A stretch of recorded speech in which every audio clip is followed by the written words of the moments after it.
To recover a permanently deleted Instagram account, it's essential to act quickly, as you typically have only 30 days to do so.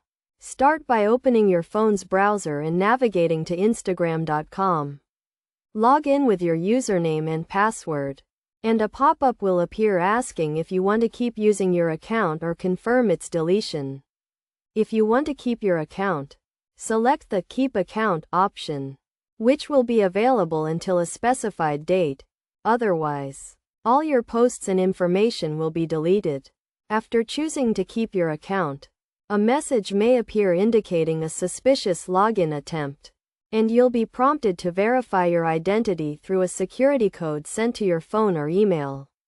Select your preferred method, and once you receive the code, enter it to verify your identity.